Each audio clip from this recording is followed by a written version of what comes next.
కార్యాలయాన్ని ఎస్టాబ్లిష్ చేసుకోవటం, దానికి సంబంధించిన ఇతరత్ర సామాగ్రి అంతా కూడా ఏమేం కావాలో మొత్తం టీటీడీ సమకూరుస్తుంది.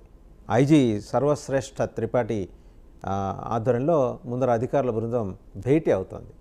సో ఈ డెవలప్మెంట్స్తో పాటు ఇంకా ఇతరత్ర ఆంధ్రప్రదేశ్ని చుట్టుముట్టిన ముసురుకున్న తిరుమల లడ్డు వివాదం నుంచి డిక్లరేషన్, జగన్మోహన్ రెడ్డి గారి డిక్లరేషన్ దాకా ఈ అంశాల మీద సమగ్రంగా చర్చించడానికి మనతో ఉన్నారు ఇండిపెండెంట్ పొలిటికల్ అనలిస్ట్ లింగంనేని శివరాంప్రసాద్ గారు. నమస్తే శివరాంప్రసాద్ గారు. చూశారు, గడిచిన సెప్టెంబర్ 18వ తారీఖు ముఖ్యమంత్రి చంద్రబాబు నాయుడు గారు ఎప్పుడైతే తిరుమల లడ్డూలో యానిమల్ ఫ్యాట్ ఉందని చెప్పారో మొత్తం దేశవ్యాప్తంగా అలకల్లోలం. ఉత్తరాదిలో అయితే ఆ రిలీజియస్ ఫెర్వర్ ఎలా ఉంటుందో మనం వేరే చెప్పక్కల్లా. అండ్ నిన్న కూడా నిరసన ప్రదర్శనలు భారీ ఎత్తున ప్లాన్ చేశారు, జేఏసీ ప్లాన్ చేసింది. అయితే చిట్ట చివరి విషయంలో ఏంటంటే ఆయన వెసులుబాటు, ఆయన వెళ్తే వెళ్ళొచ్చు, తప్పేం లేదు, డిక్లరేషన్ ఇచ్చి వెళ్ళండి. బట్ నిన్న డిక్లరేషన్ ఇచ్చే విషయంలో జగన్మోహన్ రెడ్డి గారు ఒక మాట మాట్లాడారు. ఏది, నా మతం మానవత్వం, డిక్లరేషన్లో రాసుకోండి అని ఆయన ఎవరికి చెప్పారని టీటీడీకే వెంకటేశ్వరకి అని చెప్పింది. ఇప్పుడు ఒకటండి, మనం ఇప్పుడు లడ్డూ విషయం చూస్తే ముందుగా లడ్డూ విషయం ఇట్లాగా అడల్టరేషన్ జరిగింది అనేది బయటికి రాగానే జనం నమ్మటానికి కారణం ఏంటంటే గత సంవత్సరంన్నరగా లడ్డూ నాణ్యత తగ్గిపోయింది అనేది ప్రతి ఒక్కళ్ళకి అర్థమైన విషయం. నాణ్యత తగ్గింది అంటే దాని అర్థం ఏంటి? దాంట్లో వాడే మెటీరియల్ అది సరైనది కాదు, నాణ్యత తగ్గిందని దాని అర్థం. దాంతోపాటు ఇవాళ మనకి రాజ్యాంగం, మత సామరస్యం, అలాగే పరమత సహనం, ఇవన్నీ మనకి ఆర్టికల్ 25 నుంచి 28 వరకు దాని మీదే ఫ్రీడమ్ ఆఫ్ రిలిజియన్ ఇవన్నీ ఉన్నాయి. అయితే మనకి ఇది మతపరంగా మనకు వెసులుబాటు ఉంది, స్వాతంత్రం ఉంది కదా అని చెప్పి ఇతర మతాలని ద్వేషించటం కానీ, తక్కువ చేసి చూడటం కానీ, మాట్లాడటం కానీ తప్పు. ఇప్పుడు నేను జగన్మోహన్ రెడ్డి గారు మాట్లాడింది ఏంటి? ఆయన మతం ఏది మానవత్వం, డిక్లరేషన్లో రాసుకోండి. రాజకీయంగా ఇదివరకు ఇజాల గురించి మాట్లాడితే ఎన్టీ రామారావు గారు పార్టీ పెట్టినప్పుడు మీది ఏ ఇజం, కమ్యూనిజమా, సోషలిజమా, సెక్యులరిజమా, ఏ ఇజం అంటే ఆయన నాది హ్యూమనిజం అన్నాడు. అది రాజకీయం. ఇక్కడికి వచ్చేటప్పటికి నువ్వు దేవుడితో పెట్టుకుని నాది ఈ మతం ఇది అని చెప్పి చెప్పడానికి ఒక పక్కన నువ్వు క్రిస్టియన్ అని చెప్పుకుంటున్నావు, తప్పులేదు.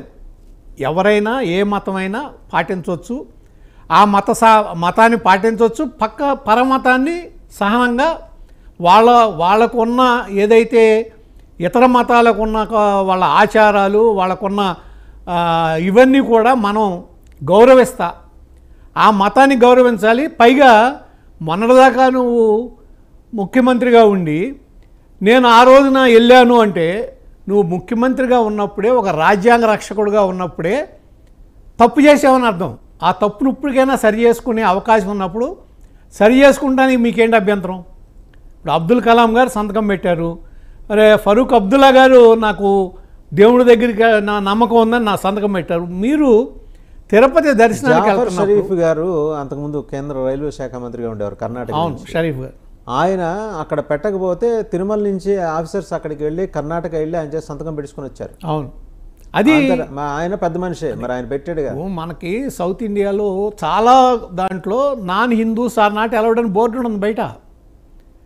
అది తప్పులేదు. ఇప్పుడు మక్కా ఉందండి, మక్కాకి ఇతర మతాలలో ఎప్పుడు పడితే అప్పుడు ఇదే అటైర్లో వెళ్తానంటే వాళ్ళు ఊరుకుంటారా? ఊరుకోరు. అదే కదా, కొన్ని మతాలకి కొన్ని ప్రత్యేకమైన ఆరాధనా స్థలాలకి కొన్ని సిస్టమ్స్ ఉంటాయి, దాన్ని పాటించాలి. అది పరమత సహనం అంటే దాన్ని అంటారు. ఇప్పుడు ఒక జగన్మోహన్ రెడ్డి గారు ఒక పార్టీ నాయకుడిగా ఉండి, అధినేతగా ఉండి, మొన్నటిదాకా ముఖ్యమంత్రిగా ఉండి, ఇప్పుడు ప్రతిపక్ష నాయకుడిగా ఉండి, మీ అంతటా మీరే ఒక పవిత్రమైన దేవస్థానంలో, ఒక తిరుపతిలో కొన్ని ఆచారాలు ఇవన్నీ ఉంటే దాన్ని మీరు వైలేట్ చేస్తా, పైగా నా మతం మానవత్వం అంటే అందరూ మానవత్వమే అందరిది. మరి అటువంటిప్పుడు మీరు నేను ఇంట్లో బైబిల్ చదువుతాను, బైబిల్ ఇంట్లో చదవక్కర్లా, బయట కూడా చదువుకోవచ్చు, చర్చికెళ్ళి చదువుకోవచ్చు. మీ మతం అనేది అది దాచుకోవాల్సిన విషయం లేదు, విషయం కాదు, గర్వించాల్సిన విషయమే. అయితే ఎట్ ది సేమ్ టైం ఇతర మతాలని మీరు గౌరవించాలి, వాళ్ళ ఆచారాలను గౌరవించాలి. ఏదన్నా మీరు ఒక గుడికి వెళ్ళినప్పుడు ఆ గుడికి ఏ అయితే సాంప్రదాయాలు ఉంటాయో ఆ సాంప్రదాయాలను పాటించాలి. పాటించినప్పుడు మీరు వెళ్ళటం అనవసరం. అది వదిలేసి ఇవాళ ఈ విధంగా మాట్లాడటం అంటే నిజంగా హాస్యాస్పదం. ఇది రాజకీయం చేసింది చంద్రబాబు గారు అనుకుంటా నేను. ఇవాళ రాజకీయం చేయడానికి ట్రై చేసింది జగన్మోహన్ రెడ్డి గారు. ఇవాళ గుళ్ళో పూజలు అంటున్నారు. అంటే ఈ was forced to do that. ఎందుకంటే ఏ సిబిఐలు ఈడీలు కోర్టులు చేయలేని పని స్వామివారి లడ్డు చేసింది. అంటే స్వామివారి లడ్డు అంటే తప్పు చేశారు, దొరికారు. ఇప్పుడు తప్పు చేశారు, దొరికారు. మీకు నందిని డైరీ ఇస్తుంది చాలా కాలం నుంచి. అదేమీ ప్రైవేట్ డైరీ కాదు, సహకార సంఘం, ప్రైవేట్ డైరీ కాదు అది. దాని మీద గవర్నమెంట్ అజమాయిషీ ఉంటుంది. వాళ్ళేమీ మీకు కిక్ బ్యాక్స్ ఇవ్వరు. మేము కేజీ ఎంత కమ్మాము, మాకు 100 రూపాయలు ఇమ్మంటే ఇవ్వరు. కిక్ బ్యాక్స్ ఉండవు, నాణ్యత ఉంటుంది. మీరు దేన్ని ఆశించి, ఏ విధంగా దేన్ని ఆశించి మీరు అంతకుముందున్న టెండర్ నిబంధనలు మార్చారు. మామూలుగా మీకు 250 కోట్లు టర్న్ ఓవర్ ఉండాలి, దాన్ని 150 కోట్లకి తగ్గించారు. 3 సంవత్సరాలు నెయ్యి సప్లై చేసిన వాళ్ళకి చరిత్ర ఉండాలి, దాన్ని సంవత్సరానికి తగ్గించారు. మరి ఇవన్నీ ఏం ఆశించేశారు? మీకు ఏదైనా ఒక నేరం జరిగిందా జరగలేదా అంటే దాని వెనకమాల ఉన్న జరిగిన పరిస్థితులు ఏంటనేది రుజువు చేస్తాయి. ఇప్పుడు ఇక్కడ ఉన్న పరిస్థితులు ఏంటి? మీరు టెండర్ నిబంధనలు మార్చేశారు, ఇవన్నీ మార్చేశారు. ఇవన్నీ ఒక్కళ్ళకి అనుకూలంగా ఎందుకు జరిగినాయి? అట్లాగే సేమ్ ఇప్పుడు నేను ఉన్నాను, సపోజు నేను వెళ్ళిపోయి 300కి ఇస్తానంటే నాకు ఇచ్చేస్తారా? నా వెనకమాల నేను నా చరిత్ర ఏంటి, ఈ వ్యాపార చరిత్ర ఏంటి, నాకు అనుభవం ఉందా లేదా, సరైన డైరీ ఉందా లేదా, సొంత డైరీ ఉందా లేదా, ఈ సొంత డైరీకి ఇదే అని చెప్పి బ్యాక్గ్రౌండ్ చెక్ ఉండదా? ఖచ్చితంగా ఉంటుంది, ఉండాలి కూడా. మరి అవన్నీ లేకుండా ఏ విధంగా ఇచ్చారు? ఇప్పుడు అదొకటి. ఏదైతే జూలై 12 జగన్మోహన్ రెడ్డి గారు ఒకటి అన్నీ హాఫ్ ట్రూత్స్ చెప్తున్నారు.